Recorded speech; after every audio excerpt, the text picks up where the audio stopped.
পৃথিবীর মানুষ আল্লাহকে প্রশ্ন করবে তুমি কোথায় আছো। রব্বুল আলামিন প্রশ্ন করার আগে জবাব দিয়ে দিয়েছেন আর রাহমানু আলাল আরশি ইস্তাওয়া। আল্লাহ পাক আরশে আজিমে আছেন। কোথায় আছেন বলে? এক আঙ্গুল আকাশের দিকে উঁচু করে বলেন আল্লাহ কোথায় আছেন? আরশে আজিমে আছেন। সুবহানাল্লাহ। তবে আরশে আজিমে আছেন যে অবস্থা এমন নয় যে তিনি সাংঘাতিক রকমের কুয়াশার কারণে বাংলাদেশে কি হইতেছে তা দেখতে পান না। সে আল্লাহ রাব্বুল আলামিন সব কথা পরিষ্কার করে বলেছেন আমি তোমার ঘাড়ের কাছে। তার মানে আল্লাহর ইলম, তার নজর, তার সামা এবং তার বাসার, তার দেখা, তার শোনা, তার ইলম সবটা আমাকে ঘিরে আছে, আমি তার বাইরে নাই। আল্লাহ মানুষকে সতর্ক করতেছেন মা ইয়ালফিযু মিন কাওলিন ইল্লা লাদাইহি রাকীবুন আতীদ। মানুষ এমন কোন কথা বলে না যা আমার ফেরেশতারা রেকর্ড করে না রাখে। যা করো তাও লেখা হয়, যা বলো তাও লেখা হয়ে যায়। আল্লাহ রাব্বুল আলামিন কোরআনে কারীমের মধ্যে বলেছেন আল্লাযী খালাকাল মাউতা ওয়াল হায়াতা লিয়াবলুয়াকুম আইয়ুকুম আহসানু আমালা। আমি পরীক্ষার জন্য এই জীবন দিয়েছি, তোমাদেরকে পরীক্ষা হবে। এই পরীক্ষা জীবন আর মৃত্যু দুটো জিনিস দিয়েছি পরীক্ষা করার জন্য। এই পরীক্ষার জন্য তোমরা পাস করতে পারো। পরীক্ষা আসছে, এখন প্রশ্নপত্র সব ফাঁস করে দেওয়া হয়েছে। প্রশ্নগুলি সঠিকভাবে আদায় করুন, প্রশ্নগুলি পড়ুন এবং জীবনটাকে সেইভাবে গড়ুন। নামাজটা সহি করে আদায় করুন। বহু মুসলমান আছে নামাজই পড়ে না, নামাজ পড়তে জানেও না। নবী করিম সাল্লাল্লাহু আলাইহি ওয়াসাল্লাম বলেছেন সাল্লু কামা রাআইতুমুনি উসাল্লি। নামাজ পড়ো সেইভাবে যেভাবে আমাকে তোমরা পড়তে দেখো। সুবহানাল্লাহ। আর রাসূলুল্লাহ কেমনে নামাজ পড়তেন এটা বর্তমান বিশ্বের শ্রেষ্ঠ হাদিস বিশারদ আল্লামা নাসিরউদ্দিন আলবানী তিনি ইন্তেকাল করেছেন। আল্লাহ পাক তাকে জান্নাতুল ফেরদাউসের মেহমান বানায়নি, বলেন আমিন। তার লেখা বই আছে রাসূলুল্লাহ সাল্লাল্লাহু আলাইহি ওয়াসাল্লামের নামাজ। বইয়ের নাম রাসূলুল্লাহ সাল্লাল্লাহু আলাইহি ওয়াসাল্লামের নামাজ। ছোট্ট একটা বই। এই বইটা আপনারা কিনবেন। এই বইটা যেভাবে লেখা আছে নামাজ সেইভাবে পড়বেন। নামাজ রাসূল করিম ঠিক যেভাবে পড়েছেন ওইভাবেই লেখা আছে। আপনি আন্দাজে পড়লে হবে না, টুকুর টাকুর করে কয়েকটা সেজদা দিলেই হবে না। তাদিল আরকান, একটা সেজদা থেকে আরেকটা সেজদার মাঝখানে সময় দিতে হবে, রুকু থেকে দাঁড়ায় সময় দিতে হবে, ধীরে ধীরে নামাজ পড়তে হবে। অথচ আমরা নামাজ পড়ি সব থেকে ব্যস্ততার সাথে, দ্রুত, রকেট সার্ভিস। কোরআন শরীফের ভিতরে নামাজের গুরুত্ব সর্বাধিক দেওয়া হয়েছে। নামাজের কথা কয়বার বলা হয়েছে? 82 বার। 82 বার আল্লাহ পাক বলেছেন নামাজ আদায় করো। 82 বার বলেছেন। আর নবীজি বলেছেন লা দীনা লিমান লা সালাতা লাহু। যার কাছে নামাজ নাই তার কাছে দ্বীন বলে কোনো জিনিস নাই। মান তারাকা সালাতান মুতাআম্মিদান ফাকাদ কাফারা। ইচ্ছে করে যে ব্যক্তি নামাজ ছেড়ে দিল কাফের হয়ে গেল, বলেন নাউজুবিল্লাহ। কিয়ামতের দিন বুখারী শরীফের হাদিস, আল্লাহ পাকের নবী বলেছেন কিয়ামতের দিন সর্বপ্রথম আল্লাহ জিজ্ঞেস করবেন বান্দা নামাজ পড়ছো কিনা। প্রথম প্রশ্ন কি বলেন? প্রথম প্রশ্ন কি? যার নামাজ কবুল তার সমস্ত নেক আমল মঞ্জুর, যার নামাজ কবুল হবে না কোনটাই মঞ্জুর হবে না। কথা বুঝতে পেরেছেন? নামাজ সঠিকভাবে আদায় করতে হবে। নবী করিম সাল্লাল্লাহু আলাইহি সাল্লাম ইন্তেকালের 5 দিন আগে থেকে জ্বর আক্রান্ত হলেন, রোগাক্রান্ত হলেন, জ্বরে আর মাথার যন্ত্রণায় অস্থির হয়ে যেতে লাগলেন। বেহুশ হন, আবার হুশ হন। যেদিন তিনি ইন্তেকাল করবেন তার আগের দিনেও তিনি জোহরের নামাজ পড়ার জন্য সাহাবীদের কাঁধের উপরে ভর দিয়ে নামাজ পড়তে গেছেন। পা উঁচু করে নিতে পারেন নাই, পা টেনে টেনে নিয়েছেন। তিনি সেখানে খুতবা দিলেন, বললেন ও আমার উম্মতেরা, এই পৃথিবীতে আল্লাহ রাব্বুল আলামিন তার এক বান্দাকে পৃথিবীর সব জাগতিক সম্পদ দিতে চেয়েছিলেন, কিন্তু সেই বান্দা সব জাগতিক সম্পদকে উপেক্ষা করে আল্লাহর সঙ্গে দিদার করা বেশি পছন্দ করেছেন। কেউ কিছুই বুঝলো না। হযরত আবু বকর রাদিয়াল্লাহু তাআলা আনহু খুব কাঁদতে লাগলেন। তিনি বুঝতে পেরেছেন যে এই পৃথিবীতে সমস্ত সম্পদ দিতে চেয়েছিলেন আল্লাহ যাকে, তার নাম বিশ্বনবী। তিনি সবগুলি উপেক্ষা করে আল্লাহর সঙ্গে দিদার করা বেশি পছন্দ করেছেন। আমরা অতি তাড়াতাড়ি নবীজি থেকে নবীর এতিম হয়ে যাব। পরের দিন ইশার নামাজের রক্ত হলো, আজান হয়ে গেল, মসজিদে মুসল্লিরা ভরে গেছে, সাহাবায়ে কেরাম সব এসে গেছেন। হুজুরের জন্য বহুক্ষণ অপেক্ষা করার পর হযরতে আবু বকর রাদিয়াল্লাহু তাআলা আনহু তিনি ইমামতির জায়গায় দাঁড়ায় গেছেন। নবীজি বেহুশ অবস্থায় ছিলেন ঘরের মধ্যে। হুশ আসার পর তিনি হযরত আয়েশাকে বললেন, আয়েশা, মসজিদে নববীতে এখন কি হতেছে? তিনি বললেন, নামাজ হচ্ছে। লোকেরা আপনার অপেক্ষা করেছে, কিন্তু আপনাকে না পাইয়া দীর্ঘক্ষণ অপেক্ষা করার পর আপনাকে না পেয়ে আমার বাবার ইমামতিতে তারা নামাজ পড়তেছে, কিন্তু মুসল্লিদের মধ্যে কান্নার রোল পড়ে গিয়েছে। তাদের ধারণা হয়েছে নবীজির জায়নামাজে যখন হযরত আবু বকর দাঁড়ায় গেছে, নবীজির পিছনে নামাজ পড়া আর আমাদের কিসমতে হবে না। নবীজি বলছেন, আয়েশা রে, মসজিদে নববীর দিকের দরজাটা খুলে দাও, আমি নামাজের দৃশ্য দেখতে চাই। দরজা খুলে দেওয়া হলো। নবীজি কোন রকম মাথা উঁচু করে মসজিদে নববীতে নামাজের দৃশ্য নিজে অবলোকন করে আবার শুয়ে পড়লেন। হযরত আয়েশা লক্ষ্য করে দেখেন নবীজির চোখের পানি দিয়ে কোনা দিয়া পানি বেয়ে বেয়ে পড়ছে। হযরত আয়েশা প্রশ্ন করলেন, ইয়া রাসূলুল্লাহ, নামাজের দৃশ্য দেখি কাঁদছেন কেন? হুজুর বলেন, আয়েশা রে, এটা কোনো দুঃখের পানি নয়, আমি কাঁদতেছি এই জন্যে, এই নামাজের জামাত কায়েমের জন্য তায়েফের ময়দানে অনেক রক্ত ঝরেছে, আবার উহুদের ময়দানে দান দান শহীদ হয়েছে, সাহাবায়ে কেরাম জীবন দিয়েছে। আজ আমি দেখতে পেলাম আমার উম্মতেরা জামাতে নামাজ পড়ছে। আমার ধারণা হলো ভবিষ্যতে কিয়ামত পর্যন্ত আমার উম্মতেরা এইভাবে জামাত বন্দী হয়ে নামাজ আদায় করবে। নবীজি আবার বেহুশ হয়ে পড়লেন। মসজিদে নববী থেকে আজ আর কেউ বাড়ি যায় না, সবাই কান্দে। আজ রাত বোধহয় নবীজি কাটাবেন না। মেয়েরা কাঁদতেছে, সাহাবায়ে কেরাম কাঁদতেছেন, আজওয়াজে মুতাহারাত তারা কাঁদতেছেন। নবীজির আবার হুঁশ হলো, তাকায় দেখেন ঘরের মধ্যে কান্নাকাটি, মসজিদে নববীতে কান্নাকাটি। সব থেকে বেশি কাঁদতেছেন মা ফাতেমা। নবীজি হযরত ফাতেমার কান্না দেখে ইশারা করলেন, কাছে আয়। হযরত ফাতেমা রাসূলের কাছে গেলেন। নবীজি কানে কানে কি যেন বললেন, কান্নাটা বন্ধ হয়ে গেল। হযরত আয়েশা জিজ্ঞেস করলেন, মা, তোমার আব্বা তোমার কানে কি বললো আর কান্না বন্ধ হয়ে গেল? হযরত ফাতেমা বলে, আম্মাজি, আমার আব্বা আমাকে বললেন, মা ফাতিমা, তোমার কান্না আমার বরদাস্ত হয় না, কেঁদো না, আমি মৃত্যুর পরে সকলের আগে তোমার সাথে আমার দেখা হয়ে যাবে। হযরত ফাতেমা বলছেন, আম্মাজি, আমি বুঝতে পেরেছি আমার আব্বার এই কথার অর্থ কি। নবীজির ইন্তেকালের পরে আত্মীয় স্বজনের মধ্যে সবার আগে আমার মৃত্যু হবে, আর আমার পিতার সাথে আমি মিলিত হতে পারবো। রাত যখন শেষ হয়ে এলো, নবীজির হুঁশ হয়েছে। তাকায় দেখেন হযরত জিবরাইল দাঁড়ানো। হযরত জিবরাইল নবীজির চেহারা মোবারকের দিকে তাকায় বলেন, আসসালামু আলাইকা ইয়া রাসূলুল্লাহ, আল্লাহ আপনাকে সালাম বলেছেন, আর আল্লাহ পাক জানতে চেয়েছেন আপনার মুখে আপনি কেমন আছেন। আল্লাহ জানেন আপনার অবস্থা কি, তারপরেও আপনার মুখে শুনতে চেয়েছেন আপনি কেমন আছেন। নবীজি বলছেন, জিবরাইল, বড় কষ্টে আছি, বড়ই যন্ত্রণা, বড়ই কষ্ট। হযরত জিবরাইল বলছেন, ইয়া রাসূলুল্লাহ, আজকে এক নতুন ফেরেশতা আমি সাথে করে নিয়ে এসেছি। এই ফেরেশতা পৃথিবীর কোন নবী অথবা কোন মানুষের কাছে যাওয়ার জন্য অনুমতি চায় না, আজ আপনার কাছে অনুমতি ভিক্ষা চায় কাছে আসার জন্য। ওই ফেরেশতার নাম হচ্ছে মালাকুল মউত।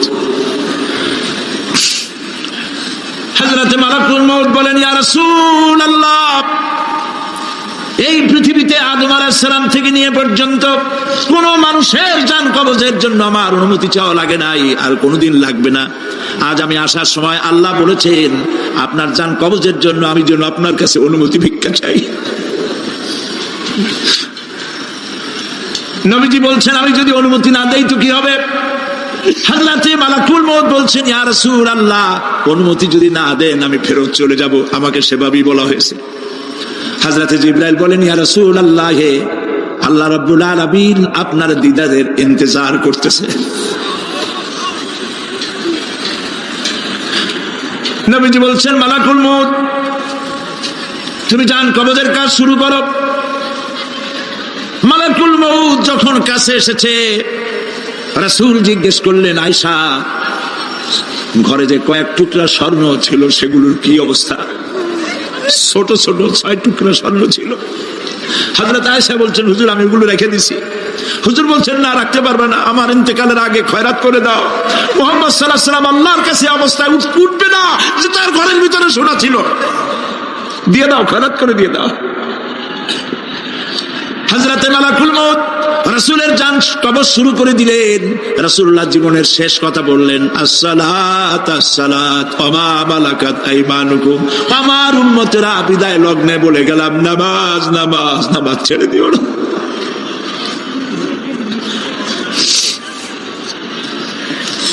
প্রিয় ভাইরা,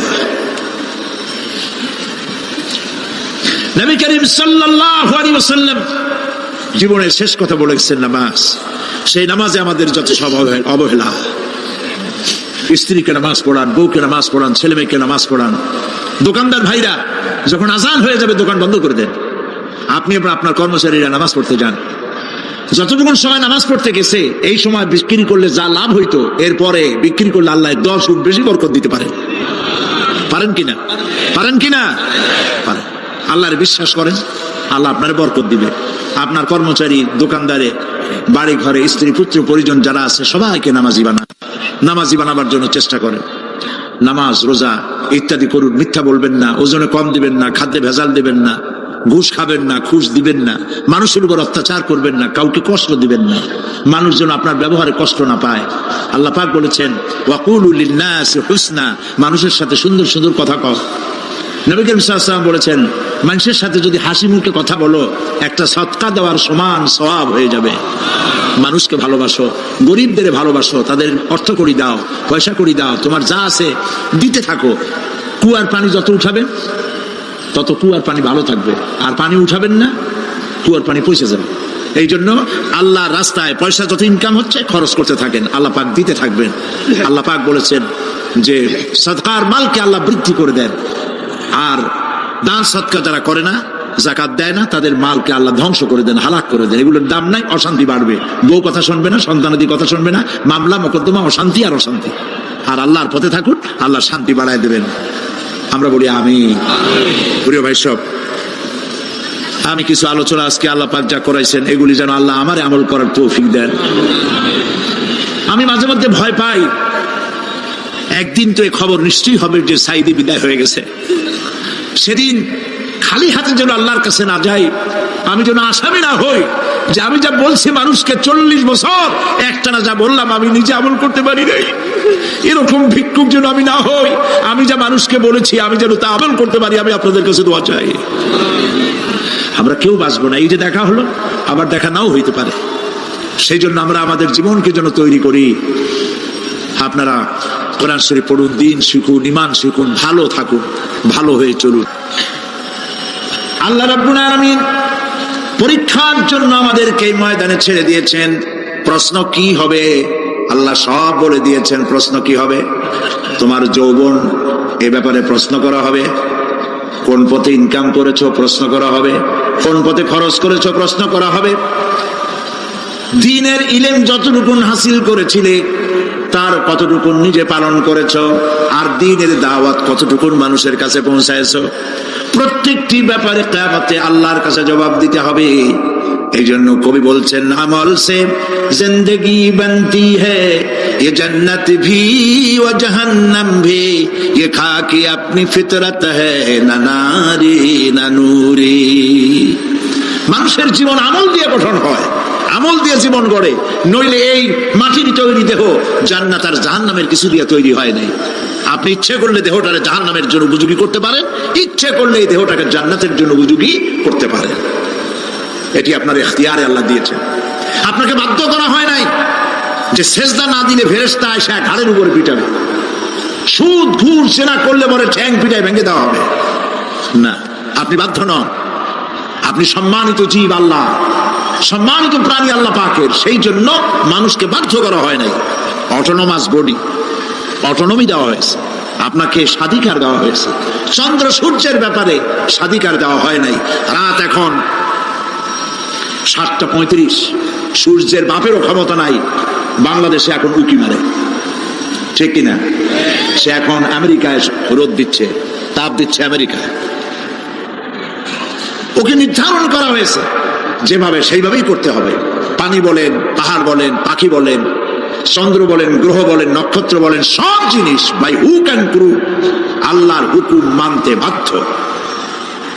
কোরআনে কারীম আল্লাহ পাক বলেছেন, আফা গায়রা দীনিল্লাহি ইয়াবগুন ওয়া লাহু আসলামা মান ফিস সামাওয়াতি ওয়াল আরদি তাওআন ওয়া কারহা। আল্লাহর দেওয়া জীবন ব্যবস্থা ছেড়ে দিয়ে তোমরা কি অন্য কোন মতবাদ তালাশ করো? ওয়া লাহু আসলামা মান ফিস সামাওয়াতি ওয়াল আরদ, অথচ আকাশে যা আছে, জমিনে যা আছে, সব আনুগত্যের মস্তক আমার সামনে অবনত করে দিয়েছে। সুবহানাল্লাহ। মানুষকে আল্লাহ পাক ইখতিয়ার দিয়েছেন, ইচ্ছে করলে মাহফিলও আসতে পারেন, ইচ্ছে করলে সিনেমাও ঢুকতে পারবেন, অসুবিধা নেই। অসুবিধার জন্য কিয়ামত, ওখানে হিসাব হবে। এখানে আপনি সূর্য, চন্দ্র, ফেরেশতা, ফেরেশতারও কোনো মাজাল নাই, কোনো ইখতিয়ার নাই আল্লাহর হুকুমের বাইরে কিছু করে। আল্লাহ যা করতে বলেছেন তাই করতে হবে, এর বাইরে এক চুলও নড়তে পারবে না। কিন্তু মানুষেরা করতে পারবে। মানুষ ইচ্ছে করলে নামাজ রোজা ছাড়তে পারে, ইচ্ছে করলে আল্লাহর অমান্য করতে পারে। এটা তার বিচারের জায়গা না, এটা হলো পরীক্ষার জায়গা। এটা কিসের জায়গা? পরীক্ষার জায়গা। এখানে আপনি কামাই করলে ওখানে কিছু পাবেন, এখানে কামাই না করলে কিছু পাবেন না। আরো সোজা করে বলি, কোন কৃষক, যে কৃষক আষাঢ় মাসে, শ্রাবণ মাসে জমিন চাষ করে না, পৌষ মাসে তার গোলায় ধান আসবে? কথা বোঝেন নাকি বোঝেন না? পৌষ মাসে গোলা ধান আসবে? কোনো পাগলও বলবে না যে তুমি তো চাষই করো নাই, তুমি জমিনে, তোমার জমিনের ফসল তোমার ঘরে আসবে কেন? কাজী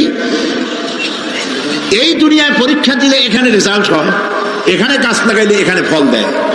কিন্তু মানুষের জন্য আল্লাহ পাক যে আমল তৈরি করেছেন, পরীক্ষা নেবেন, সেই পরীক্ষার রেজাল্ট এখানে হবে না। পরীক্ষার রেজাল্ট আউট হবে কোথায়? আখিরাতে। বলেন সবাই, কোথায় হবে পরীক্ষার রেজাল্ট আউট হবে? কোথায়? আখিরাতে। এখানে আপনি যা কামাই করবেন এখানে রিটার্ন দেওয়া হবে না। এখানে যা কামাই করবেন সমস্ত কামাই 700 গুণ বর্ধিত আকারে কিয়ামতে আল্লাহ আপনার হাতে ধরাই দিবেন। আল্লাহর ওয়াদা কখনো মিছা হয়? মিছা হয় রাজনৈতিক দলের নেতারা, এই জাতীয় লোকেরা যারা মঞ্চে আসে আর বলে যে এবার আমাদের ভোট দেন, আমরা ক্ষমতায় যাইতে পারলে আপনারা না খাইয়া কেউ মরবেন না। কিন্তু কি খাইয়া মরবে তাও কয় না। সেদিন শুনলাম এই যে নির্বাচন এখন একটা চলতেছে, স্লোগান বাপ দাঁড়াইছে, ছেলে তো বলে রহিম ভাই আমার ভাই, তোমার ভাই, বাপের নাম রহিম। তারপরে শুনলাম বলতেছে বেগুন ভাইয়ের চরিত্র, আজকে নাম রাখে তো আদর করে, বেগুন পটল, বেগুন ভাইয়ের চরিত্র ফুলের মতো পবিত্র। আমি আরেকজনের পাশে থেকে কইল যে নামাজ পড়ে না একক, তো এমনই ফুলের মতো চরিত্র। তো দুনিয়ার ময়দানে আপনি যা কামাই করবেন এখানে রেজাল্ট আউট হবে, এখানে আপনি পাবেন ফল, এখানে পাবেন। যা করবেন এখানে গাছ লাগাবেন, ফল লাগাবেন, এখানে পাবেন। আর আল্লাহর জন্য যেটা করবেন সেটার ফল, সেটার রেজাল্ট কিয়ামতে বাইরে হবে। সুবহানাল্লাহ। এখানে পরীক্ষা দিয়ে যদি কেউ ফেল করে, ম্যাট্রিক পরীক্ষা দিয়ে ফেল করেছে, ফাজেল পরীক্ষা দিয়ে ফেল করেছে, আবার পরীক্ষা দিয়ে পাস করার সুযোগ আছে, আবারও ফেল করেছে, আবারও পরীক্ষা দিয়ে পাস করার সুযোগ আছে। 10 বার যদি ফেল করে আরো 10 বার পাস, পরীক্ষা দিয়ে পাস করার সুযোগ আছে। কিন্তু কিয়ামতের দিন আল্লাহ রাব্বুল আলামিনের জীবনের পরীক্ষায় কোন মানুষ যদি আল্লাহর আদালতে ফেল করে বসে একবার, দ্বিতীয়বার পরীক্ষা দেওয়ার আর কোনো সুযোগ নাই। এই পৃথিবীতে যদি কেউ নিম্ন আদালতে মামলায় হেরে যায়, জজ কোর্টে করবে, যদি হেরে যায় হাইকোর্টে করবে, হেরে গেলে আপিল করবে সুপ্রিম কোর্টে, সুপ্রিম কোর্টেও যদি হেরে যায় তাহলে প্রেসিডেন্টের কাছে আপিল করবে। সুযোগ আছে কয়েকবার। কিন্তু কিয়ামতের দিন জীবনের আদালতে কোন মানুষ যদি একবার ফেল করে বসে, জীবনের মামলায় যদি একবার হেরে যায়, দ্বিতীয়বার আপিল করার আর কোনো জায়গা নাই। সে আখিরাতে রেজাল্ট আউট হবে, আমরা সব মরে যাব। আমরা সব কি হব? সব মরে যাব। আল্লাহ পাক আমাদেরকে উঠাবেন আবার। মানুষকে কবরে রাখার সময় আমরা কি বলি? মিনহা খালাকনাকুম, জানেন না? পড়েন, মিনহা খালাকনাকুম ওয়া ফিহা নুঈদুকুম ওয়া মিনহা নুখরিজুকুম তারাতান উখরা।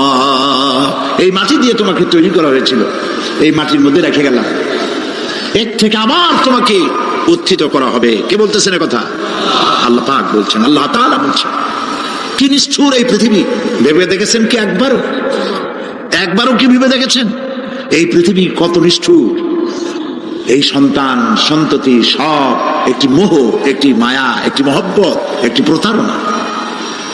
যে বইয়ের জন্য হারাম ইনকাম করেছেন, যে সন্তানদের জন্য হারাম ইনকাম করেছেন, জান দিলেন, রক্ত দিলেন, জীবন দিলেন, সারা রাত কষ্ট করেছেন, দৌড়দৌড়ি করেছেন, যখন মরে গেলেন, যে বাচ্চাটা আপনি করে না নিলে কলিজা ঠান্ডা হয় না, সেই বাচ্চা বলবে, মাকে বলবে, মা, বাপের লাশ যে রুমে আছে আমার সেখানে নিও না, আমার ভয় করে। ঠিক কিনা? স্ত্রীও আরো দুই একজন লোক না হলে লাশের ঘরে থাকতে পারবে না, তারও ভয় করবে। থাকলে বড় জোর মা থাকতে পারে, বাপ থাকতে পারে। যাকে বিবাহ করার পর অনেক সন্তান আছে, মা বাপকে চোখে দেখতে পারে না, বউর কথা মতো মায়ের সাথে কথা বলা বন্ধ করে দেয়। হয়তো কুমিল্লা এরকম নাও থাকতে পারে, বউ তো নালিশ করছে, মায়ের সাথে কথা কয় না, আবার বলে এই বুড়িটা মরে না কেন? নাউজুবিল্লাহ, নাউজুবিল্লাহ। বুড়িটারে মরার কথা বলতেছো তুমি। তোমার ছোট্টবেলায় যখন তোমার টাইফয়েড হয়েছিল, অসুখ করেছিল, গরিব বাবা, বাড়িতে ল্যাপ নাই, খাতা নাই, তোষক নাই, সেই জায়গায় মা তার কাপড় বিছায় দিয়া, বুকের উপরে নিজের শরীরের উষ্ণতা দিয়া বাঁচায় রাখার চেষ্টা করেছে, নিজে না খেয়ে খাওয়াইছে, অসুখ সারে না। মা ওই মুমূর্ষু বাচ্চার সেরানে তার মাথার কাছে বসে তাহাজ্জুদের নামাজ পড়ে কোরআন শরীফ তেলাওয়াত করে, চোখ দিয়া পানি পড়ে, আর বলতে তাকে, রব্বুল আলামিন, আমার জীবনটারে দিয়া আমার কলিজার টুকরা সন্তানটারে বাঁচাইয়া দাও। যেই মা নিজের জীবন দিয়া সন্তান বাঁচাইতে চাইলো, সেই সন্তান আজকে বউ পাইয়া মাকে ভুলে যায়, মায়ের সাথে খারাপ ব্যবহার করে। আল্লাহ রাব্বুল আলামিন বলেছেন, মা বাবার সঙ্গে খারাপ ব্যবহার করো না, ভালোবাসায় কথা বলো। ওয়াকুল লাহুমা কাওলান কারীমা, সম্মান সূচক কথা বলো। মা বাবার জন্য দোয়া করো আমার কাছে। কে বলতেছে?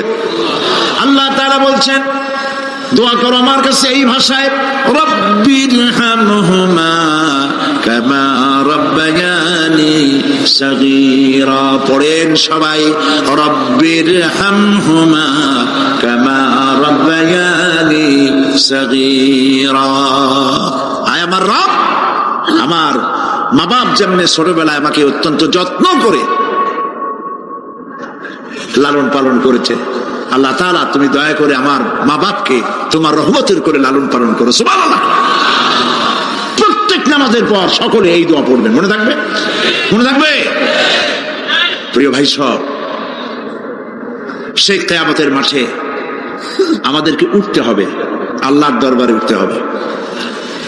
সেই সময় আমাদেরকে কেউ উপকার করবে না। يوم لا ينفع مال ولا بنون, সম্পদ আর সন্তান সন্ততি কোনো কাজে লাগবে না। মা তার সন্তানকে চিনবে না, সন্তান তার মাকে চিনবে না, বাপ তার সন্তানকে চিনবে না, কেউ কাউকে পরিচয় দিবে না।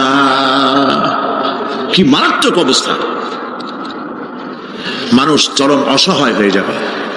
চতুর্দিকে ফেরেশতার আনাগোনা, সূর্য মাত্র 1 হাত উপরে, প্রচন্ড তাপ নিয়ে সূর্য অবস্থান নেবে, মাথার চান্দি ফেটে গিয়ে গুনাহগারের মাথার মগজ গলে গলে পড়তে থাকবে। পিপাসার যন্ত্রণায় জিহ্বাটা ঝুলে কুকুরের মতো করে নাভিস্থল পর্যন্ত ঝুলে পড়বে। কেউ উপকার করবে না, কেউ জিগাবেও না। অনেক লোক আছে পীরের কাছে মুরিদ হয় আর মনে করে পীর সাহেব তারে কিয়ামতে সুপারিশ করবে। অসম্ভব। আয়াতুল কুরসির মধ্যে আমরা পড়ি মান যাল্লাযী ইয়াশফাউ ইনদাহু ইল্লা বিইজনিহি। কে আছে এমন, কার হিম্মত আছে আল্লাহ পাকের বিনা অনুমতিতে কথা বলে? সুবহানাল্লাহ। কোথার পীর কোথার খাজা বাবা হারায় যাবে। ইব্রাহিম আলাইহিস সালামের মতো পয়গম্বর কি মনে করে আল্লাহর খলিল। ইব্রাহিম আলাইহিস সালাম আল্লাহর কি? আল্লাহর খলিল। আল্লাহর খলিল কিয়ামতের দিন বলবেন আল্লাহ পাক, আয় আল্লাহ তাআলা, আমার বাপের কাছে আমার একটা ওয়াদা ছিল, আমি সুপারিশ করবো তার জন্য, তুমি দয়া করে আমার বাপকে জাহান্নাম থেকে ক্ষমা করো, আমি তার জন্য সুপারিশ করতেছি। আল্লাহ তাআলা বলবেন, ইব্রাহিম তোমার সুপারিশ মঞ্জুর হলো না। কথা বুঝতেছেন না? বুঝতেছেন না? ইব্রাহিম আলাইহিস সালাম যদি বাপের জন্য সুপারিশ করতে না পারে, ইব্রাহিম আলাইহিস সালাম তিনি যদি তার বাপের জন্য সুপারিশ করিয়া যদি ব্যর্থ হন, আপনার পিসাব কোন কামে লাগবে চিন্তা করেন।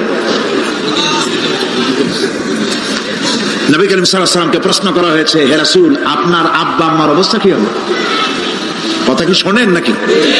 আপনার আব্বা আম্মার অবস্থা কি হবে? নবী করিম সাল্লাল্লাহু আলাইহি ওয়াসাল্লাম বলেছেন, আমি আমার আব্বা আম্মার কোন উপকারে আসবো না। ইন্না লিল্লাহি ওয়া ইন্না ইলাইহি রাজিউন। তাহলে কোন সাহসে মনে করতেছেন কোন পীর কোন একটা বিদেশ থেকে দেশের থেকে একটা নাজিল হলো আর ওইটার পিছনে পিছনে দৌড়াবেন, সে আপনারা নাজাত দেবে, তারে পায়ে চুমা খাবেন? এই পায়ে হাত দিয়ে কদম মুছি পড়া বাদ দেন। টাকা ইনকাম করার জন্য মানুষকে ভুল পথে পরিচালিত করছে অনেক পীর আছে না? খালি মানুষে টাকা দেয়, জামায় অনেক পকেট, খালি টাকা নেয় সমানে ঢুকাইতে থাকে চতুর্দিক দিয়ে, বাইরে বোঝার উপায় নাই। কিন্তু অনেক পীর আছে এমন, ঢাকা শহরে বড় বড় মার্কেটের মালিক, আমি জানি বড় বড় মার্কেটের মালিক, বিরাট ব্যবসায়ী, জামা পরিষ্কার করে না 2 মাসেও, মানুষের দেখাবার জন্য গামছাটা নাকের কাছে ধরে ফত ফত করে আওয়াজ করে, মনে হয় যেন কাঁদতেছে। আর্টিফিশিয়াল তাসান্নু, হাবিজাবি জিকির শিখায়।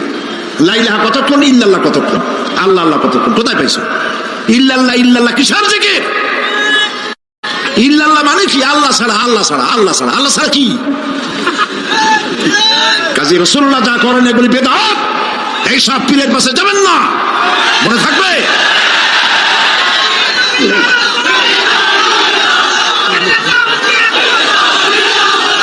প্রিয় ভাই সব, কিয়ামতের দিন আপনার আমল, একমাত্র আমল আপনাকে বাঁচাইতে পারবে। এই কোরআন শরীফে আল্লাহ পাক বলেছেন, ইয়া আইয়ুহাল্লাযীনা আমানু আবতাগু ইলাইহিল ওয়াসিলা, হে বিশ্বাসীরা ওসিলা ধরো। ধুরন্ধর এক শ্রেণীর লোকেরা এর অর্থ করেছে পীর ধরো। দুনিয়ার কোন তাফসীর, যত মুফাসসির পৃথিবীতে জন্মগ্রহণ করেছেন, কোন মুফাসসির এটা বলেন নাই আবতাগু ইলাইহিল ওসিলার মানে হলো পীর ধরো। বরং সমস্ত তাফসীর মুহাক্কিকিন বলেছেন আবতাগু ইলাইহিল ওসিলা আয় আমলে সালেহ, নেক আমলের ওসিলা ধরো। সুবহানাল্লাহ, নেক আমলের ওসিলা ধরো। প্রিয় ভাই সব, ধান্দাবাজি ছাড়তে হবে। কিয়ামতের দিন মানুষ একেবারে অসহায় হয়ে যাবে, কেউ সাহায্য করবে না। সেই দিন প্রশ্নপত্র সামনে আসবে, আমলনামাগুলি বেঈমানের পিছন দিক থেকে বাম হাতে আসবে আর ইমানদারের সামনে থেকে ডান হাতে আসবে। আমলনামা হাতে পাওয়ার সঙ্গে সঙ্গে বেঈমান বুঝে ফেলবে তার জায়গা কোথায়, কলিজা তখন গলার কাছে চলে আসবে। সত্য ছিল একসাথে। মনে করেন এই মাহফিলের মধ্যে, মনে করেন এখানে সন্ত্রাসী আছে, খুনি আছে, ওয়ান্টেড, মোস্ট ওয়ান্টেড আসামির মধ্যে আছে, ধরা যাচ্ছে না। মানে অনেক মানুষের মধ্যে হঠাৎ করে অর্ডার হলো যে ভিতরে এসবিআইবি ঢুকিয়ে দেওয়া হয়েছে, গোয়েন্দা বিভাগের লোক ঢুকিয়ে দেওয়া আছে, সন্ত্রাসী মোস্ট ওয়ান্টেড যারা আছে বেরিয়ে পড়ো, এক পাশে চলে আসো। তখন অবস্থাটা কি হবে তাদের? মজা লাগবে? পায়ের রক্ত মাথায় উঠে যাবে, চোখ দিয়ে রক্ত পড়া শুরু করবে। সমস্ত মানুষ একসাথে ছিল হাসরের ময়দানে, হঠাৎ করে অর্ডার হয়ে যাবে ওয়ান্তাজুল ইয়াওমা আইয়ুহাল মুজরিমুন, হে অপরাধীর দলেরা আলাদা হয়ে যাও। ইন্না লিল্লাহ, আলাদা হয়ে যাও। সমস্ত মানুষ সেখানে খালি পায়ে উঠবে, কারো পায়ে জুতো নাই, স্যান্ডেল নেই, পরনে কোনো কাপড় নাই, গায়ে কোনো কাপড় নাই, মাথায় কোনো আবরণ নাই। হযরত আয়েশা সিদ্দিকা রাদিয়াল্লাহু তাআলা আনহা তিনি নবী করিম সাল্লাল্লাহু আলাইহি ওয়াসাল্লামের কাছে কিয়ামতের এই বর্ণনা শুনে কাঁদতেছিলেন আর বলতেছিলেন, হে আল্লাহর রাসূল, কিয়ামতে সকলকে ভাবে উঠতে হবে, এমনকি আমাকেও? হুজুর বললেন, প্রত্যেকটি মানুষকেই উলঙ্গিনী হয়ে উঠতে হবে। তিনি প্রশ্ন করলেন, তখন কি শরম হবে না? নবী করিম সাল্লাল্লাহু আলাইহি ওয়াসাল্লাম বলছেন, জাহান্নামের ভয়তে কেউ কারো দিকে তাকাবার সুযোগ পাবে না। সব উপরের দিকে তাকায় থাকবে আর বলবে, আল্লাহ আমারে বাঁচাও, আল্লাহ আমারে রক্ষা করো। সমস্ত নবী আদম আলাইহিস সালাম থেকে শুরু করে ঈসা আলাইহিস সালাম পর্যন্ত সব নবী বলবেন, নাফসি নাফসি, আল্লাহ আমারে বাঁচাও, আমাকে রক্ষা করো। কোথায় যাবে আপনার পিছাব? একমাত্র ব্যক্তি বিশ্ব নবী মুহাম্মদুর রাসূলুল্লাহ সাল্লাল্লাহু। মানুষেরা হয়রান হয়ে যাবে, আদম আলাইহিস সালামের কাছে যাবে, আবাল বাশার, আপনি প্রথম মানুষ, আমরা বিপদে শেষ হয়ে গেছি, 50,000 বছর দাঁড়ায় আছি। কয় বছর দাঁড়ায় থাকতে হবে? কোথায় আছে? এই কোরআন শরীফ, 50,000 সানা মিম্মা তাউদ্দুন। এই পৃথিবীতে গণনা করলে 12 মাসে 1 বছর, 12 বছরে 1 যুগ, এরকম করে করে 50,000 বছর পৃথিবীতে গুনলে যত বড় লম্বা হয়, বিচারের দিনটা এত বড় লম্বা হবে। সবাই বলবে, আদম আলাইহিস সালাম আমাদের জন্য একটু আল্লাহকে সুপারিশ করুন যেন তিনি আমাদের বিচারটা তাড়াতাড়ি করে দেন। তিনি বলবেন, আমার পক্ষে সম্ভব না, আল্লাহর সামনে দাঁড়িয়ে কথা বলার আমার কোনো সাহস নাই, আমি পারবো না। নূহ আলাইহিস সালামের কাছে যাও, নূহ আলাইহিস সালাম বলবেন, আমি পারবো না। মুসা আলাইহিস সালামের কাছে যাও, তিনি বলবেন, আমি পারবো না। ইব্রাহিম আলাইহিস সালামের কাছে যাও, একজন আরেকজনের কাছে পাঠাবে। সর্বশেষ ঈসা আলাইহিস সালামের কাছে লোকেরা আসবে, হাসরবাসী। ঈসা আলাইহিস সালাম বলবেন, আমি তো পারবোই না, কারণ পৃথিবীর শত শত কোটি নাসারারা আমাকে আল্লাহর ছেলে বলেছে, অথচ আমি তাদের এটা বলতে বলিনি। আমি নিজের ব্যাপারেই আজকে শঙ্কিত, আমারে তারা আল্লাহর ছেলে বলছে। আল্লাহ আজকে আমার সাথে কি ব্যবহার করবেন আমি তো জানি না, আমি নিজেই বিপদে আছি। তবে আমি তোমাদের ব্যাপারে একটা পরামর্শ দিতে পারবো, একজন ব্যক্তি আছে যার কাছে গেলে তিনি কথা বলতে পারবেন, তিনি বিশ্বনবী রাহমাতুল লিল আলামিন জনাব মুহাম্মদ রাসূলুল্লাহ সাল্লাল্লাহু আলাইহি ওয়াসাল্লাম। তার কাছে চলে যাও, হাসরবাসীরা তার কাছে চলে যাবে।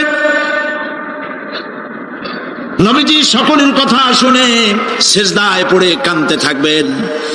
তিনি বলবেন, হাসরবাসীদের কাজ ষষ্ঠ করবেন, এই কাজ আমার কাজ, আমি বলবো আল্লাহ পাককে।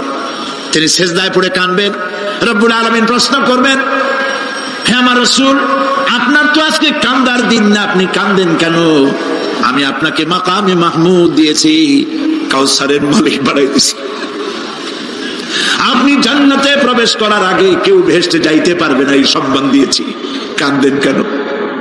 নবীজি বলেন, রব্বুল আলামিন, যা তুমি আমার জন্য বরাদ্দ রেখেছো সব আমি পেয়েছি বা পাবো, আমি কান্দি আমার উম্মতের কি হবে? আল্লাহ রাব্বুল আলামিন তাকে পারমিশন দিবেন, আপনার নেককার জান্নাতি উম্মতগুলি আপনি বেছে নিন। নবী করিম সাল্লাল্লাহু আলাইহি ওয়াসাল্লাম পারমিশন পাবেন। আল্লাহর পারমিশন বেঁচে রেখে আল্লাহর দরবারে কথা উচ্চারণ করার ক্ষমতা কেন হবে না? সুবহানাল্লাহ। এই কথা ভাববার কোনো কারণ নাই।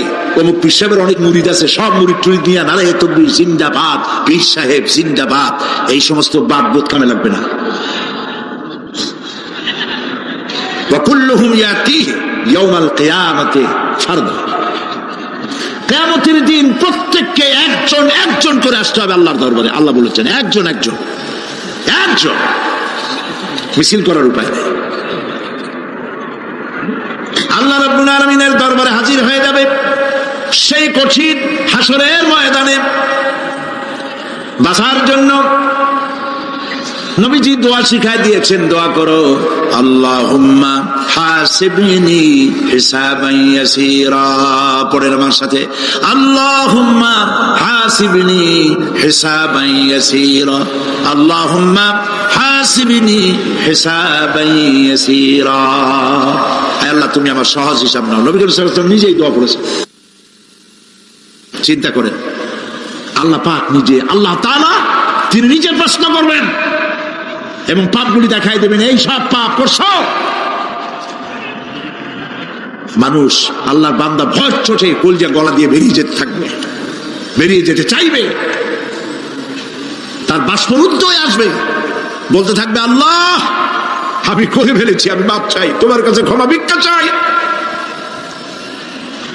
আল্লাহ রাব্বুল আলামিন বান্দার কাকুতি বিনতির দিকে লক্ষ্য করে বলবেন, বান্দারে আমি তোকে ক্ষমা করে দিলাম। এটাই হলো হিসাব, সহজ হিসাব। এই সহজ হিসাব কার কিসমতে আছে, কার কিসমতে নাই, তা আমরা কেউ জানি না। এই দুনিয়াটাকে আল্লাহ পাক বানাইছিলেন পরীক্ষা নেওয়ার জন্য। কি জন্যে? পরীক্ষা নেওয়ার জন্য। পরীক্ষায় যার যে বয়স এখন আছে, এখানে আমার যা বয়স, আপনার যা বয়স, এই বয়সে যা যা করছি এখন হিসাব করেন। ছোটবেলায় কই মাছের কাঁটা গলার মধ্যে ঢুকছিল, তখন ক্লাস 2-তে পড়ি, এরকমের একটা ঘটনা মনে আছে কিনা? মনে নেই? অন্যের বাড়ির আম পাড়তে গিয়া বাড়িওয়ালার সামনে পড়ছিলেন, 2টা থাপ্পড় দিয়েছিল, এইসব কথা মনে আছে না? আছে কিনা? এই ছোট্ট ছোট্ট কথাগুলি, কোন পুকুর পরে আছাড় খাইছিলাম, কেডা মারছিল, সেই ছোট্টবেলা থেকে এই পর্যন্ত এই ছোট্ট কথাগুলি যদি মনে থাকে, তাহলে বড় বড় পাপ কি কি করছেন তা মনে নাই। তাহলে নিজের হিসাব নিজে করো। কিয়ামতে আল্লাহ পাক আমলনামা হাতে দিবেন, বলবেন পড়ো, ইকরা কিতাবাক, পড়ো তোমার আমলনামা। তুমি তোমার হিসাবের জন্য আজকে তুমি নিজেই যথেষ্ট। পড়ে দেখো কি করছে। ইন্না লিল্লাহি ওয়া ইন্না ইলাইহি রাজিউন। হযরত ওমর ফারুক রাদিয়াল্লাহু তাআলা আনহু, তিনি একবার অন্ধকার রাত্রে যাচ্ছিলেন, পিছনে ছিল অনেক লোকজন ছিল। হাঁটতে হাঁটতে তিনি প্রশ্ন করলেন, আচ্ছা তোমাদের মধ্যে কি কেউ আছে এমন বলতে পারো যে কোরআন শরীফের মধ্যে সব থেকে হতাশাব্যঞ্জক আয়াত কোনটি? একজন জবাবে বললেন, অন্ধকার পিছনে, অন্ধকারের মধ্যে পিছন থেকে একজন জবাব দিল, ফামাইয়ামাল মিসকালা যাররাতিন খায়রান ইয়ারা ওয়া মাইয়ামাল মিসকালা যাররাতিন শাররান ইয়ারা। এর অর্থ হলো, পৃথিবীতে কেউ যদি ছোট্ট একটি পাপ নেকির কাজ করে, সরিষা পরিমাণ নেকির কাজ যদি করে সেটা দেখতে পাবে, সরিষা পরিমাণ পাপের কাজ যদি করে সেটা দেখতে পাবে। ওমর রাদিয়াল্লাহু তাআলা আনহু কাঁদতেছিল, কিয়ামতে সব নেকি আর পাপ যা যা করছি সব দেখানো হবে। ইন্না লিল্লাহি ওয়া ইন্না ইলাইহি রাজিউন। আল্লাহ তুমি মাফ করে দাও আমাদেরকে, আমরা বলি আমিন। কতক্ষণ হাঁটার পরে তিনি প্রশ্ন করলেন, আচ্ছা মুমিনদের জন্য কোরআনের মধ্যে সব থেকে আশাব্যঞ্জক কোন আয়াত কি আছে? পিছন থেকে আওয়াজ এলো, মুমিনদের জন্য আশাব্যঞ্জক একটি আয়াত আল্লাহ রাব্বুল আলামিন কোরআনের মধ্যে দিয়েছেন, সেটি হচ্ছে লা তাকনাতু মির রাহমাতিল্লাহ। আমার রহমত থেকে, আল্লাহর রহমত থেকে হতাশ হয়েও না, নিরাশ হয়ে যেও না। অর্থ হচ্ছে আমরা পাপ করেছি, আমরা সবাই গুনাহগার কিনা বলেন? স্বীকার করি আমরা সবাই গুনাহগার কিনা? সবাই গুনাহগার। এই গুনাহগার মানুষগুলি যদি গুনাহে তওবা করে, গুনার জীবনে করব না তওবা করে কেউ যদি আল্লাহর রহমতের দিকে এক বিঘত অগ্রসর হয়, হাদিসে কুদসির ভিতরে এসেছে, আল্লাহ পাক বলেন আমি আমার ওই বান্দার দিকে এক হাত আগায়া যাই। কোন বান্দা যদি গুনার তওবা করে আর যদি গুনাহ না করে আমার দিকে যদি হেঁটে আসে, আমার রহমত বান্দার দিকে দৌড়াইয়া যায়। আল্লাহর গজবের চাইতে রহমত বেশি। বান্দা তোমার গুনাহ যদি আকাশ সমান হয়, আল্লাহর, তোমার গুনাহ যদি পাহাড় সমান হয়, আল্লাহর রহমত আকাশ সমান। তোমার গুনাহ যদি আকাশ সমান হয়, আল্লাহর রহমত তার আরশে আজিম ছায়া গেছে। মাপ চাও, ক্ষমা চাও, তওবা করো, জীবনে গুনাহ আর করবো না। যে ব্যক্তি তওবা করবে, গুনাহ থেকে বাঁচবে, আল্লাহ তাদেরকে রক্ষা করবে। প্রিয় ভাইয়েরা, এই দুনিয়ার জিন্দেগিতে পৃথিবীর মহব্বতে আমরা পাগল হয়ে গেছি। সবাই শুধু টাকা টাকা, টাকা ছাড়া দুনিয়াটা ফাঁকা। দুনিয়া কা মজা লে লো, দুনিয়া তোমারি হ্যায়। খাও দাও ফুর্তি করো, দুনিয়াটা মস্ত বড়। এগুলি শয়তানদের কথা। কাদের কথা? শয়তানদের কথা। আল্লাহ বলেছেন কুলু ওয়া তামাত্তাউ, খা, জব্বার খাও, খা, খা, ফুর্তি কর। মাতাউন কালিল সুম্মা মাওয়াহুম জাহান্নাম ওয়া বিসাল মাসির। সামান্য কয়েকদিনের জন্য দালান কোঠা বানাইয়া ফুর্তি কর, এরপরে জায়গা হবে জাহান্নামে। জায়গা হবে কোথায়? জাহান্নামে। প্রিয় ভাইরা, এই দুনিয়াটার দৃষ্টান্ত একটা পরের স্ত্রীর মতো সুন্দরী যুবতী, রূপবতী, স্বাস্থ্যবতী পরের একটা স্ত্রী। এইটারে দেখে আফসোস করে কোনো লাভ আছে? জবাব দেন। যারা কথা বোঝেন তারা জবাব দেন। অন্যের সুন্দরী তরুণী, তন্নী, রূপবতী যুবতী, রূপের ছটায় চতুর্দিক আলোকিত, এরকম একটা পরের বউ দেখে আফসোস করে কোনো লাভ আছে? ওর তো বিয়ে হয়ে গেছে, তুমি আফসোস করে লাভ কি? গলা দড়ি গিয়ে মরলেও লাভ নেই। এই পৃথিবী একটা সুন্দরী পর স্ত্রীর মতো। একে যত মহব্বত করবেন, আল্লাহর রহমত থেকে তত দূরে চলে যাবেন। আর এই দুনিয়ার উপরে যত লাথি মারবেন, আল্লাহর দিকে তত আগায় যাবেন। খালি টাকা চাই, টাকা টাকা। বাড়ি একটা আছে আরো 6টা চাই, দোকান 5টা আছে আরো 7টা চাই, গাড়ি একটা আছে আর 50টা চাই। এই চাই আর চাই, খাই আর পাই, এই করতে করতে মানুষের জীবন শেষ হয়ে যায়। আহারে, একেবারে খালি হাতে চলে গেল। ইন্ডাস্ট্রি পড়ে থাকলো, বাড়ি পড়ে থাকলো, গাড়ি পড়ে থাকলো, 3খান কাপড় নিয়ে চলে গেল গর্তের মধ্যে। আহারে, ছেলে মেয়ে বউ চোখের একটু পানি ফেলাইলো ওই দিন, আর কিচ্ছু না, কবরের মধ্যে রেখে দিল। এখন কবরের ভিতরে ফেরেশতা চলে এসেছে। বেঈমান হয়ে যদি মারা যেয়ে থাকে, ঈমান নিয়ে মরে নাই, বেঈমান হয়ে মারা গেছে, কলেমা মনে আসে নাই, জিজ্ঞেস করা হবে মান রাব্বুকা মা দীনুকা মান নাবিয়ুকা, কে তোমার রব, কি তোমার দিন, কে তোমার নবী? বেঈমান বলবে হায় হাতা লা আদরি, জানি না। নাউযুবিল্লাহ, বলে নাউযুবিল্লাহ, জানি না। এখানে আপনি মুখস্থ করে গেলেই যে ওখানে জবাব দিতে পারবেন এমনটি হবে না।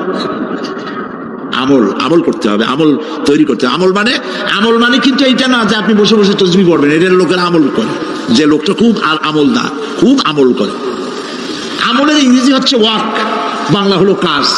তো কেউ বসে বসে কোনো কাজ নাই, তসবিহ টিপতেছে, এটা কিন্তু আমল হইল। আপনার সমস্ত কাজগুলি হতে হবে আল্লাহরে খুশি করার জন্য। দোকানদারি করবেন আল্লাহরে খুশি করার জন্য করবেন। আচ্ছা, ওখানে পরে আসতেছে। কবরের ভিতরে জবাব দিবে আমি কিছু জানি না। কিছুই যখন জানলো না, শাস্তি শুরু হয়ে যাবে। সিজ্জিনে তার রূহ রাখা হবে, এ মাটির দেহ মাটির সঙ্গে মিশে যাবে। কবরের মধ্যে কোনো প্রচন্ড শাস্তি বা জাহান্নামের আগুন ইত্যাদি দিয়েছি, প্রচন্ড কোনো শাস্তি হবে না। শাস্তি হবে কবর আযাব, আযাবুল কবর হক, আযাবে কবর হবে, তবে জাহান্নামের শাস্তির মতো হবে না। আসামি কনভিক্টেড না হওয়া পর্যন্ত, বিচার না হওয়া পর্যন্ত যেমন ফালায় রাখে জেলখানার কোন রুমে বা হাজতখানায়, ওই রকম সিজ্জিন নামক একটা জায়গা আছে, ওইখানে রেখে দেবে। শাস্তি হবে কিসের উপরে? রুহের পরে। অনেকে মনে করে যে কবর হলো ওই শুধু মাটির মধ্যে ওইটা, কিন্তু এইটার নাম শুধু কবর না। মানুষের জীবনের 4টে স্তর। কয়টা স্তর? একটা হলো আলমে আরওয়াহ, আরেকটি হচ্ছে আলমে আজসাম অথবা আলমে আসবাব, আরেকটি হচ্ছে আলমে বারজাখ, আরেকটি হচ্ছে আলমে আখিরাত। কয়টা হলো? 4টা। আলমে আরওয়াহ রূহের জগৎ, যেখান থেকে আমরা আসছি। আর আলমে আজসাম বা আলমে আসবাব হলো বস্তু জগৎ, যেখানে আমরা আছি। এরপরে মৃত্যু থেকে শুরু করে কিয়ামতের দিন পর্যন্ত যে সময়টা, এই সময়টার নাম হলো আলমে বারজাখ। বারজাখ শব্দের অর্থ হলো জবনিকা, পর্দা, স্ক্রিন, একটা পর্দার আড়ালে নিয়ে যাওয়া হবে। এরপর হবে আলমে আখিরাত, যেখানে জবাবদিহির জন্য সকলকে উঠতে হবে। শাস্তি হবে রুহের উপর। এখন আপনি বলবেন যে রুহের শাস্তি হয় কেমনে? রুহ তো দেখা যায় না। রুহ কি দেখা যায়? রূহ সম্পর্কে প্রশ্ন করা হয়েছে, ওয়ায়াসআলুনাকা আনির রূহ কুলির রূহু মিন আমরি রাব্বি। নবী, আপনাকে প্রশ্ন করা হয় রূহ কি জিনিস, আপনি বলুন রূহ হচ্ছে আল্লাহ পাকের একটি অর্ডার। তো এই অর্ডার একটি হুকুম যার কোনো আকার নাই, এইটারে আল্লাহ শাস্তি কেমনে দেবে? এই শাস্তি আপনি এই দুনিয়ায় বুঝতে পারবেন। হঠাৎ করে আপনার গ্রেফতারি পরোয়ানা জারি হয়ে গেছে, তখন একটা টেনশন ক্রিয়েট করে। এই শাস্তিটা কোথায় হয়, বডির উপরে না রুহের উপরে? রুহের উপরে হয়। ঘুমায় আছেন, স্বপ্নে দেখতেছেন বাঘে তাড়াইতেছে, বউ কাছে শোয়া, পুলিশে তাড়াইতেছে, বাঘে তাড়াইতেছে, সাপে তাড়াইতেছে, ঘেমে ভয়, আপনি ভয়তে ঘেমে হার্টবিট এত বাড়ছে, ঘুমের থেকে জেগে বউরে ধমকাচ্ছেন যে আমার বাঘে তাড়াইলো, তুমি একেবারে নাক ডেকে জন্মের মতো ঘুমাইতেছো। বউ তো টের পায় নাই, ঠিক কিনা? এই যে বাঘে তাড়াইলো, পুলিশে তাড়াইলো, সাপে তাড়াইলো, ঘুমের মধ্যে কষ্টে ঘাম বেরিয়ে গেল, এই শাস্তিটা কিছুর উপরে হইলো? রুহের উপরে। এটা আল্লাহ দেখাই দিলেন, মরার পরে এর থেকে মারাত্মক কঠিন শাস্তি রুহের উপরে হবে। তারপরে বডি বানানো হবে জাহান্নামে দেওয়ার জন্য। এগুলির ব্যাপারে আমি আলোচনা করেছিলাম চট্টগ্রামে এবছর সূরা নাবার তাফসীর করেছিলাম। সূরা নাবা, আম্মা ইয়াতাসাআলুন, 5 দিন তাফসীর করেছি। 31 জন হিন্দু খ্রিস্টান মুসলমান হয়ে গেছে এবার চট্টগ্রাম। নবী করিম সাল্লাল্লাহু আলাইহি ওয়াসাল্লাম বলেছেন, কেউ যদি দুনিয়ায় বেঁচে থাকা অবস্থায় কিয়ামতের দৃশ্য দেখতে চায়, সেজন্য সূরা নাবা, সূরা আত-তাকবীর, সূরা নাজিআত, সূরা আল-ইনফিতার, এই সূরাগুলি যেন পড়ে, তাহলে দুনিয়ায় জীবিত থাকা অবস্থায় কিয়ামতের দৃশ্য দেখতে পারবে। ঈমানদার ব্যক্তি, যে ব্যক্তি মরার সময় মুখে উচ্চারণ করতে পেরেছে লা ইলাহা ইল্লাল্লাহু মুহাম্মাদুর রাসূলুল্লাহ, জোরে সোরে পড়েন লা ইলাহা ইল্লাল্লাহ, লা ইলাহা ইল্লাল্লাহ, লা ইলাহা ইল্লাল্লাহ, লা ইলাহা ইল্লাল্লাহু মুহাম্মাদুর রাসূলুল্লাহ। কালেমা পড়ে মারা গেল। এরপরে কবরের ভিতরে মুনকার নাকির ফেরেশতা এসে হাজির হয়ে যাবে, প্রশ্ন করবে মান রাব্বুকা। ঈমানদার ব্যক্তি বলবে রব্বি আল্লাহ। বলেন রব্বি আল্লাহ। আমার রব কে? আল্লাহ না, আল্লাহ। মোহব্বতের সাথে বলেন আল্লাহ। কেউ যদি হৃদয়ের গভীর কন্দর থেকে, কলিজার মধ্য দিয়ে, মনের মণিকোটা থেকে একবার যদি গভীর রাত্রে জেগে একবার যদি বলে আল্লাহ, আল্লাহ পাক 70 বার সালা দিয়ে জিজ্ঞেস করেন, বান্দা কি চাও বলো, আমি হাজির। কি মজার নাম আল্লাহ, এর থেকে মজার নাম পৃথিবীতে নাই। এই মজা বেশি পাবেন তাহাজ্জুদের সময়। সুবহানাল্লাহ বলেন। রাত জাগতে শিখুন, তাহাজ্জুদের নামাজের অভ্যাস করুন। সমস্ত নবীদের উপরে তাহাজ্জুদ পড়া বাধ্যতামূলক ছিল। গভীর রাত্রে সব ঘুমানো, আপনি জাগুন, উযু করুন, একটা রুমের মধ্যে একা চলে যান, দরজা বন্ধ করে দিন, তারপরে 6 রাকাত 8 রাকাত নামাজ পড়ে কান ধরিয়ে আল্লাহর কাছে বলতে থাকেন, আল্লাহ আমি এই সমাজের একজন নগণ্য মানুষ, তুমি দয়া করে আমারে কত টাকা দিছো, পয়সা দিছো, আমার মতো বিদ্যা জানাওয়ালা লোকেরা রিক্সা চালায়, অফিসে চাকরি করে, খাইয়া বউরেও ভালো কাপড় দিতে পারে না, তুমি আমারে কই থেকে কই নিয়ে আসছো বাবু, তার আমি শুধু নাফরমানি করছি, গুনাহ করছি, মিথ্যা কথা বলছি, আল্লাহ তুমি আমারে মাফ করো। গভীর রাত্রে গুনগুন করে নিজের কানে ধরে অপরাধ স্বীকার করে কাঁদতে থাকেন আর ডাকতে থাকেন, ইয়া আল্লাহু ইয়া রহমানু ইয়া রহিমু ইয়া হাইয়ু ইয়া কাইয়ুম। পড়েন ইয়া আল্লাহু ইয়া রহমানু ইয়া রহিমু ইয়া হাইয়ু ইয়া কাইয়ুম, ইয়া আল্লাহু ইয়া রহমানু ইয়া রহিমু ইয়া হাইয়ু ইয়া কাইয়ুম। চোখের পানি ফেলে। নবীজি বলেছেন, আল্লাহর ভয়েতে গুনাহ করেছিল সেই লজ্জা করে, আল্লাহর ভয়েতে, জাহান্নামের ভয়েতে মানুষ যখন কান্দে, চোখের পানি নাকের অর্ধেক আসতে না আসতে আল্লাহ পাক তারে মাফ করে দেন। আল্লাহ পাক, মা বাচ্চা যদি কান্দে মা সইতে পারে? বলেন মায়ের চাইতে আল্লাহর মহব্বত কম না বেশি? মহব্বতকে আল্লাহ পাক 100 ভাগ করেছেন, 1 ভাগ সারা বিশ্বের মাঝে ছড়িয়ে দিয়েছেন, আর 99 ভাগ আল্লাহ তার নিজের মধ্যে রাখছেন। 1টা ভাগ ছেড়ে দিলেন পৃথিবীতে, সেই ভাগের থেকে যেটুকুন মুরগি পেল, মুরগি তার বাচ্চা ঠেকাবার জন্য চিলের সাথে লড়াই করে, শিয়ালের সাথে লড়াই করে, গরু হাতির সাথে লড়াই করে, মানুষ তার সন্তানকে বাঁচাবার জন্য জীবনটাও দিয়ে দেয়। 1টা ভাগের যতটুকুন পেলাম, সেই মহব্বত যদি আমার এত তীব্র হয় স্ত্রীর জন্য, সন্তানের জন্য, তাহলে 99টা ভাগ মহব্বত যে আল্লাহর কাছে বান্দার জন্য, তার দয়া কত বেশি। এই জন্য কবরের ভিতরে প্রশ্ন হবে, কে তোমার রব? মুমিন ব্যক্তি বলবে, রব্বি আল্লাহ, আমার রব আল্লাহ। ওয়ামা দীনুকা, তোমার দিন কি? বলবে, দীনুনাল ইসলাম। ওয়ামান নবিয়ুকা, তোমার নবীকে? ওই লোক বলবে, নবিয়ুনা মুহাম্মাদুর রাসূলুল্লাহ সাল্লাল্লাহু আলাইহি ওয়াসাল্লাম। হাদিসে এসেছে, ওই সময় নবীজির চেহারা মোবারক দেখানো হবে। প্রশ্ন করা হবে, মা কুনতা তাকুলু ফি হাদার রাজুল, এই লোক সম্পর্কে তোমার ধারণা কি? লোকটি বলবে, হাদা নবিয়ুনা মুহাম্মাদুর রাসূলুল্লাহ সাল্লাল্লাহু আলাইহি ওয়াসাল্লাম, ইনি তো আল্লাহর রাসূল, আমার নবী। সঙ্গে সঙ্গে গায়েব থেকে আওয়াজ হবে, ফাফরিশু বিল জান্নাতি ওয়ালবিসু বিল জান্নাহ। ও আমার ফেরেশতারা, আমার বান্দার জন্য জান্নাতের বিছানা কবরের মধ্যে বিছায় দাও, আর আমার বান্দাকে জান্নাতের পোশাক পরায়। জান্নাতের পোশাক পরায়, জান্নাতের বিছানা বিছায় দাও, আর তার কবরটাকে প্রশস্ত করো, ইলা মাদ্দা বাসারা, যদ্দূর তার চোখের দৃষ্টি যায় অদ্দূর বড় বানায় দাও কবর। ফেরেশতারা বলবেন, নম কানাউমুল উরুস, দুলামিয়া যেমন বাসর সজ্জায় বউ নিয়ে ঘুমায়, তুমি আরামে ঘুমায় থাকো, ইলা ইয়াউমিল কিয়ামা। ভাই সাহেব, এই পৃথিবীর সব ফাঁকিবাজি, মোহ, সব মোহ, স্ত্রী, পুত্র, পরিজন, মাল, ধন, কিচ্ছু না, কোনো দাম নাই। আল্লাহকে ভয় করুন, আল্লাহকে ভয় করে চলো। ভয় তো করতে পারলাম না, এত বড় একটা রমজান মাস চলে গেল,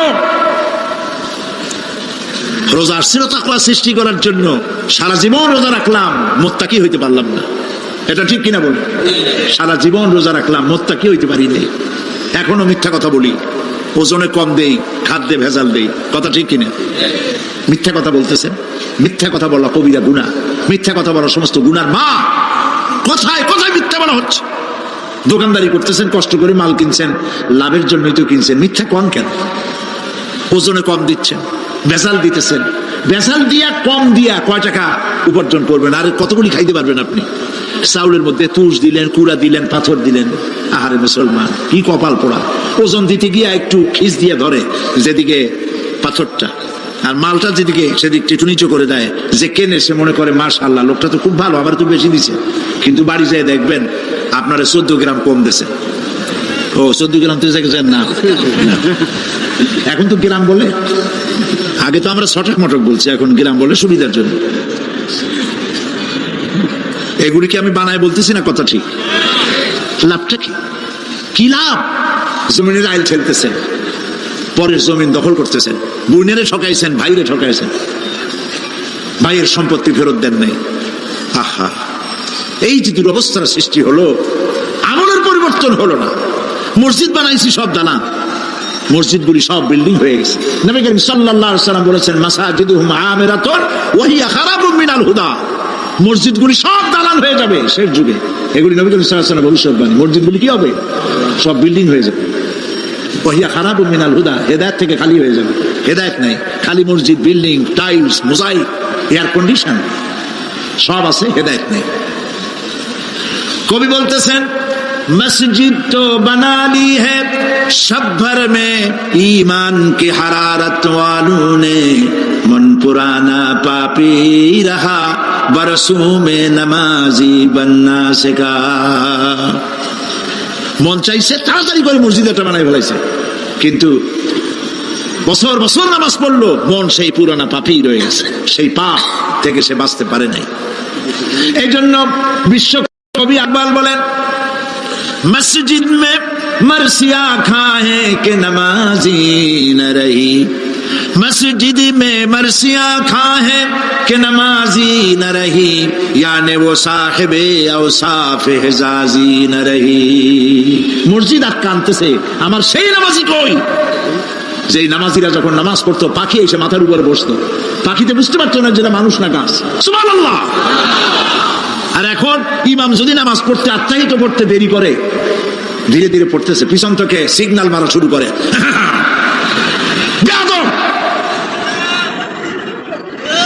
ইমাম যদি নামাজের মধ্যে, ইমামকে কখনো গলায় কাশি দিয়ে আপনি ডিকটেট করতে পারবেন না, তুমি নামাজ নষ্ট হয়ে যাবে। অনেকে করে কিনা বলো, ওর নিজেরটা শেষ হয়ে গেছে এই জন্য ইমাম করে না কেন, সেই জন্য কাশি দেয়। এটা ফাজলামি করার জায়গা নয়। প্রিয় ভাই সব, সুতরাং আমল যদি ভালো না হয় মসজিদ সুন্দর বানায় লাভ হবে না। আমল যদি ভালো না হয় সুন্দর জামা টুপি পরে কোনো লাভ হবে না। শরীরে হয়েছে ক্যান্সার আর মাথায় মারতেছে লক্ষ্মী বিলাসের তেল, লাভ আছে? বলেন লাভ আছে? কোনো লাভ নাই। আমল পরিবর্তন, মিথ্যা ছাড়তে হবে, মিথ্যা ছাড়তে হবে। ওয়াদা করতে পারবেন যে মিথ্যা আর বলবো না? পারবেন?